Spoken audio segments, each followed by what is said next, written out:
Well, thanks, Satish. Today I'll be presenting on the research component of our project with my colleague Andrew Mako from NRI. We'd like to tell you about the extensive field work we completed late last year in conducting health and education surveys across PNG, which included some of the country's most remote and isolated communities. Overall, this research project aims to better understand how PNG allocates and uses its public funds in important service delivery areas. The first component, budget analysis, focuses on analysing priorities in the national budget. This analysis is then presented at public budget forums at PNG's NRI. But for this presentation, I want to tell you about the second component of our research, which is about understanding how these national expenditures make their way through the system from the national level right down to the facility and local levels, which they should be used then to improve basic service delivery.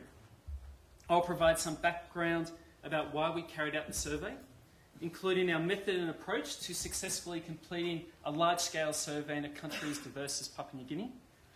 Then I'll give you my impressions about carrying out the survey in Gulf Province, where we travelled beyond the logging roads in West Kokori, near the border of Western Province. We then tracked the schools and aid posts, which had been closed for 5 years, despite provincial and district officials telling us they're still open. I'll then hand over to Andrew, who will share his experiences of implementing the survey in Anga. So in the last presentation, Professor Howes showed that PNG has experienced a rapid rise in revenue, which has led to a significant increase in public expenditure. But more evidence on the effectiveness of this spending is needed to determine if it's had a positive impact on improving basic services. Our survey had two major objectives. The first aimed to replicate key aspects of the public expenditure and service delivery survey undertaken by NRI and the World Bank more than 10 years ago in 2002. The data from this survey will be used as a baseline to help us assess if service delivery conditions have improved or worsened over the last decade. To ensure direct comparability with this PESD survey, our survey attempted to visit the exact same 214 schools and associated health facilities located in 19 districts across 8 provinces and all 4 regions of PNG. You can see the provinces on the screen. The second component was to examine the impact of recent health and expenditure reforms. These 4 reforms are direct school subsidy payments from the national government, which greatly increased with the free education policy, direct delivery of textbooks to schools by aid donors, the health function grant for health centre operations, and the direct delivery of medical supply kits by aid donors. We also asked key questions about the controversial DSIP program from the perspectives of schools and health facilities. So there were a total of 8 survey teams in each province, including 4 to 8 surveyors per team with an experienced NRI or ANU supervisor to monitor progress and facilitate relationships with local officials. The key data collected included questions such as school and health facility characteristics. They will generate important descriptive data, which to date has been missing, especially for the health sector. The amount, timing and sources of funds facilities were able to access to run their health centres and schools. The factors that influence spending and acquittal processes, as well as interactions with school inspectors and health supervisors. For primary schools, we surveyed the head teacher, the Board of Management chairman, and the school's parent and citizens member. For health facilities, we surveyed the officer in charge of the facility, another worker, and a user of the health facility from the community. We also surveyed district and provincial health and education officials, so we could track the flow of funding right from the national level down. We understood that some of these questions could be sensitive, so survey teams were careful to ensure culturally appropriate interactions with the community. Questions were closed-answered and did not ask for any explanation of personal handling of funds, but this did not stop the participants from elaborating on their views. In the end, we completed more than 1,000 separate surveys across 11 different survey instruments, and we're confident for the most part that our data is reliable. So we wanted to complete this survey in 2012 to assess the impact of the free education policy. Last year in PNG, there were widespread reports that many schools had not received any subsidy payments, and in some cases this had led to a total school closure. Completing large surveys in PNG is very, very, very difficult. So we're determined to allocate enough time to testing the survey in the field, as well as recruitment and training of survey teams. The survey involved completing important steps over a 4-month period. This included conducting a survey workshop. We ran 2 pilots in Central and NCD. We had careful recruitment of surveyors, so that are from the same provinces and even districts to where they were going to conduct the survey. We trained survey team leaders in Port Moresby and then trained more again when we got to the provinces. We closely monitored survey fieldwork, including ongoing quality control and debrief sessions. So the survey teams collected data from some of the most remote health facilities in PNG. This included the most remote communities in the Telefomin district in Sandown provinces, where you can see the black dots there, there's simply no roads. In West New Britain, survey teams went to remote parts of Kandrin, and they were chased by pirates in the seas of Telesea. In East New Britain, survey teams didn't only visit schools and health facilities in the Kokopo district, but they spent months in Pomio facing rough seas. In Morabay district, survey teams walked for 20 hours straight on one occasion to get to some of the inland schools. And in the bordering Eastern Highlands province, teams flew to remote areas of Aburu Wananara district where they were dropped off and told to walk to the next pickup point a week later. I was a supervisor for one of PNG's most rural, remote and underdeveloped provinces. So before handing to Andrew, I just want to tell you a quick story about Gulf Province. So I was fortunate enough to meet the Gulf Provincial Administrator in Port Moresby in the comforts of the Holiday Inn before conducting the survey. I turned up with this intricate map of Gulf Province and I explained that we wanted to conduct a representative survey across the whole province. Naturally, he started laughing at me and probably thinking we were far too ambitious, but I remember him looking at me and saying, "Colin, we've got a service delivery motto in Gulf. It's never say die, so if you're willing to uphold this motto, ensure you carry out what you've told us, then we'll give you our utmost support." Well, the administrator certainly wasn't wrong. Travelling from Kerema, the provincial capital, to Kokori is very difficult when the airstrip's not operational. The only option is to hire a dinghy and travel in the open sea, which takes a whole day and makes for an expensive, exhausting and often dangerous trip. On our arrival in Kokori, people asked if we'd seen any signs of a dinghy that had gone missing along the same lines that we'd travelled. In the days that followed, we heard of bodies washing up on the shoreline, and locals describing the trip as taking your chances in the sea. Implementing the survey in this environment proved equally challenging. One of the most glaring observations from fieldwork were the numbers of schools closed since the previous survey was carried out 10 years earlier. Even a more easily accessible school, just 5 minutes off the main highway on the road to Kerema, was experiencing a rapidly decreasing enrolment rate, despite a brand new double classroom recently built. The school records showed official enrolment figures at the start of the year were between 30 to 40 students per class, but when we arrived at the time of the survey, there were less than 10 students per each class. The survey team also visited a school and health centre near the oil search headquarters and the new LNG pipeline. Despite better looking infrastructure, the function of the school and the health facility was not so dissimilar from the rest of the schools we surveyed. It was common across many villages to find unfinished infrastructure projects, as Stephen told. These incomplete projects were normally complemented with stories of serious delays and concerns over the competency of the contractors. And this is especially concerning considering the enormous increase in devolved development funds in the 2013 budget, which is basically a large expansion of the DSIP program, but targeted at provincial and local levels.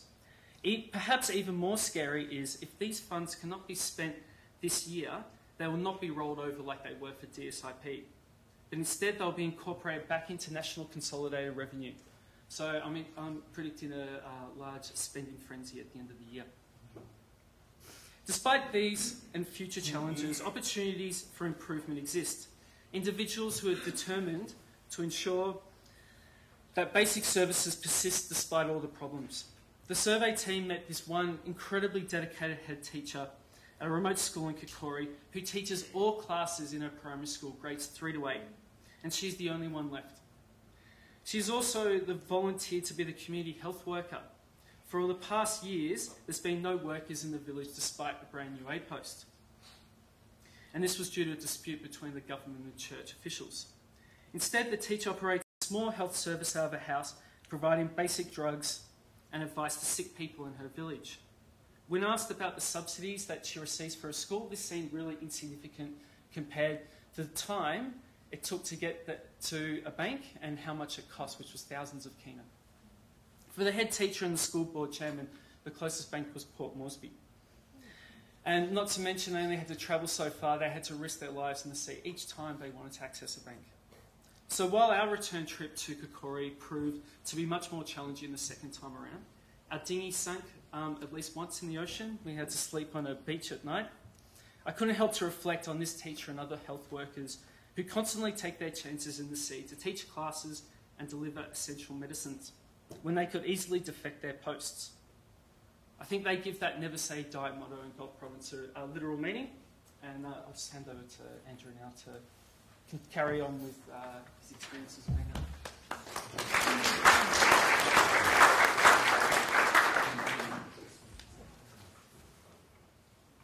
Thanks, Colin.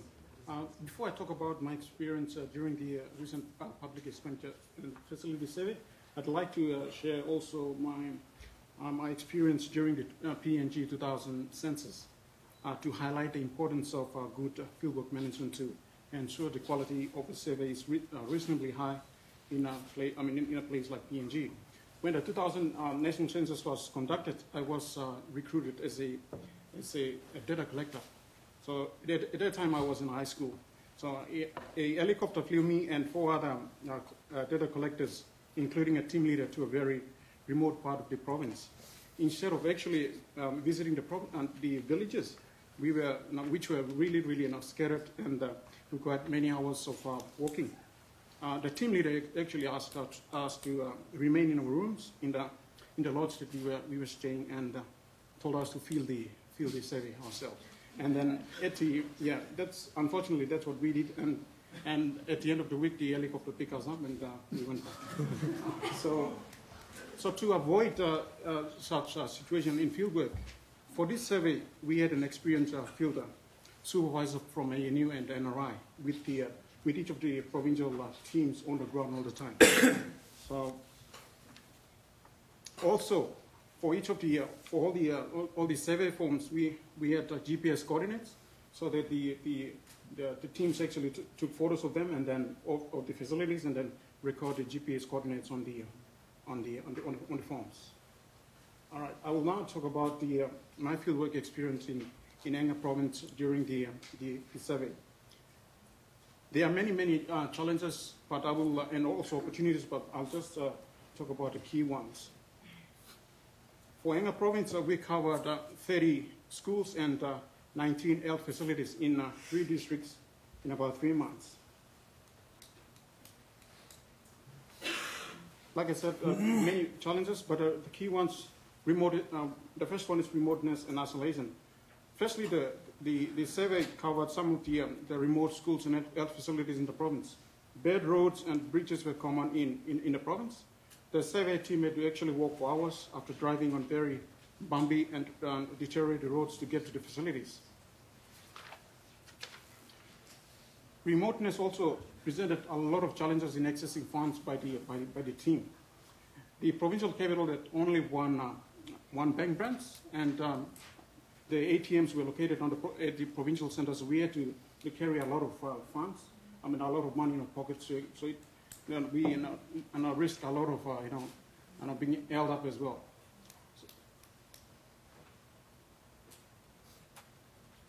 Secondly, when the survey team actually met up with the provincial education director, he informed us that the schools in one of the districts that were in the sample were actually suspended and were closed because of election-related trouble fights. They noticed that there's a photo of the notice that I took on the education director's office door. So what we did was actually go to another district and then randomly selected the same number of facilities. It was quite risky for the team to travel along the roads with the tribal fights, especially in West Angle. So, but we took precautions. For example, by traveling along with a number of vehicles, so that we were known. If there were criminals along the road, it would be difficult for them to hold us up.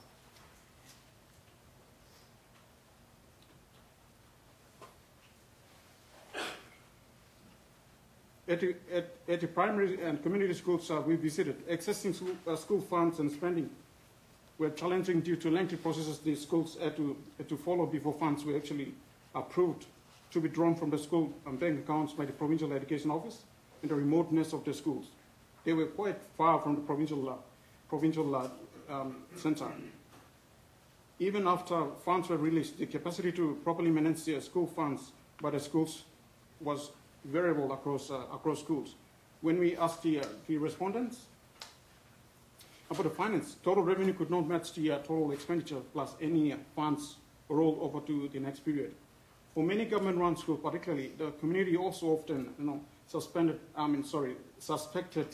head teachers and board of management chairperson of colluding over the management of funds, which could impact on the communities and the confidence of the use of school funds.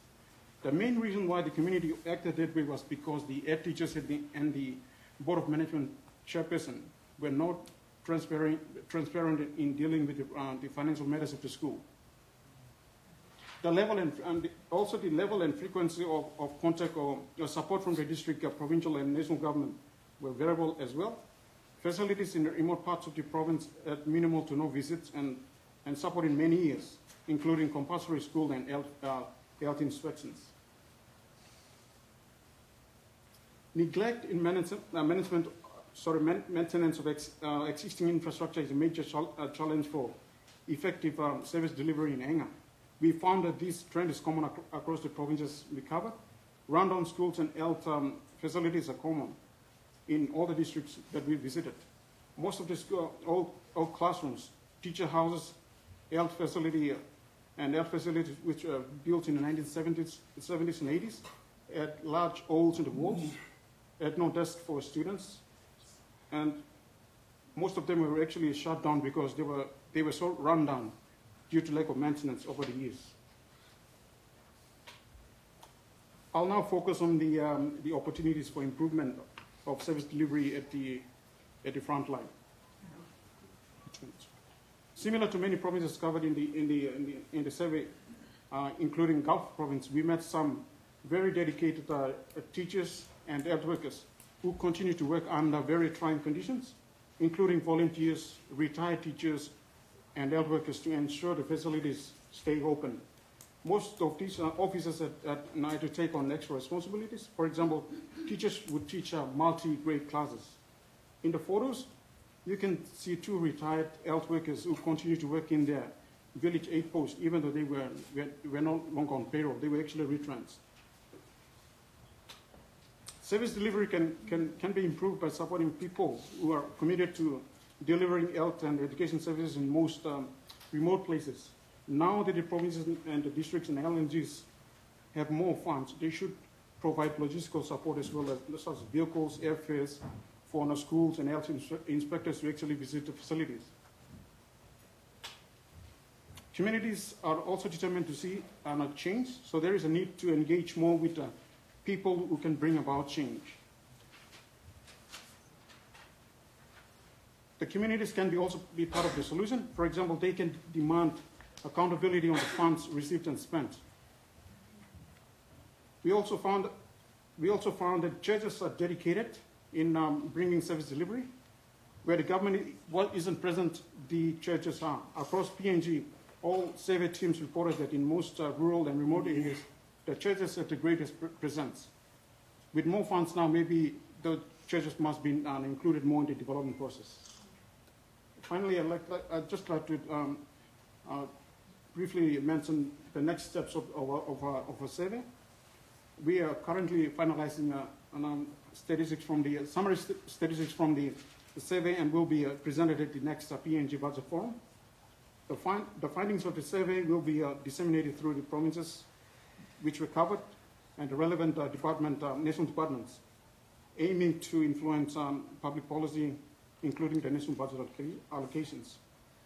The second phase of the research project will be based on findings from the survey and ongoing data analysis.